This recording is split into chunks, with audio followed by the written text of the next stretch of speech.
L'équipe CJRL vous souhaite une bonne et heureuse année 2023. Qui dit nouvelle année, dit nouveauté en paye. Je vous laisse découvrir les changements au 1er janvier.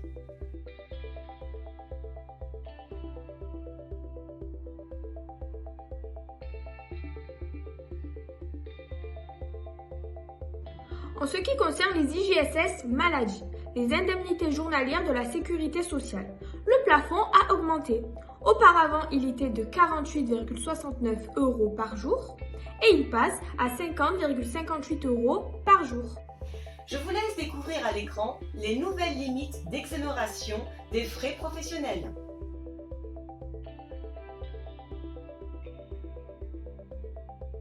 Les URSSAF ont maintenant compétence pour vérifier les cotisations qu'elles reçoivent via la DSN en termes d'exhaustivité, de conformité et de cohérence. S'il y a une anomalie, alors elles vous appelleront à faire des modifications. Si l'entreprise refuse, alors elles effectueront les corrections elles-mêmes. La gratification minimale des stagiaires a été revalorisée au 1er janvier 2023 de 6,9% et passe à 4,05 € de l'heure au lieu de 3,90 €. Le montant minimal de gratification est exonéré de cotisations sociales. Le SMIC est revalorisé de 1,81%, soit un taux horaire mensuel brut de 11,27 € au lieu de 11,07 € auparavant. Pour un employé à 35 heures, cela fait 1709,28 €. Pour un employé à 39 heures avec 10% de majoration, cela fait 1924,16 €. Et pour un employé à 39 heures avec 25% de majoration, cela fait 1953,46 €. Le taux de la cotisation AGS est maintenu à 0,15%.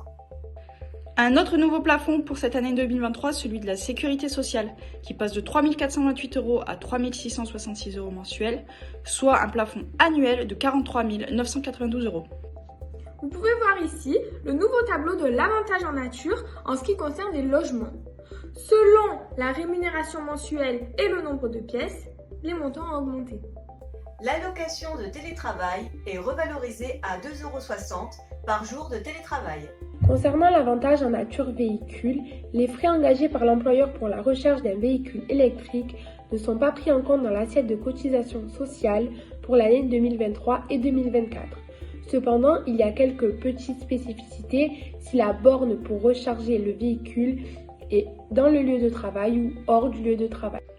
Concernant les JEI, les jeunes entreprises innovantes, les exonérations concernant les cotisations patronales, les impôts locaux et les bénéfices sont reconduites jusqu'en 2025.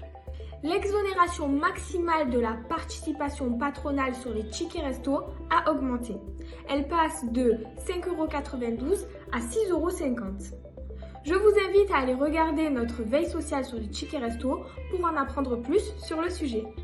L'évaluation forfaitaire de l'avantage en nature repas est passée à 5,20 € par repas, soit à 10,40 € par journée. Ce montant ne s'applique pas dans le secteur du HCR, hôtel, café, restaurant, car dans ce secteur, il est évalué en fonction du montant du minimum garanti. Concernant les heures supplémentaires, la déduction forfaitaire des cotisations patronales est désormais imputable sur l'ensemble de la rémunération et non plus seulement sur les majorations dues à ces heures supplémentaires. Il faut noter que ceci est applicable rétroactivement au 1er octobre 2022. Une aide d'un montant de 6 000 € est versée pour les contrats d'apprentissage et les contrats de professionnalisation souscrits entre le 1er janvier et le 31 décembre 2023. Avec l'augmentation du SMIC, le taux horaire minimal de l'allocation d'activité partielle est passé à 8,03 € au lieu de 7,88 €. La rémunération mensuelle minimale est pérennisée pour les salariés intérimaires et ceux à temps partiel. Le taux horaire de l'indemnité d'activité partielle ne peut pas être inférieur à celui du SMIC. Et maintenant, c'est à vous de faire votre veille sociale. La question pour le mois de janvier 2023, quelle est la limite de rémunération pour l'exonération des cotisations sociales des pourboires ? Je vous laisse mettre vos réponses en commentaire. Pensez au petit j'aime, pensez à la petite cloche. On se voit le mois prochain.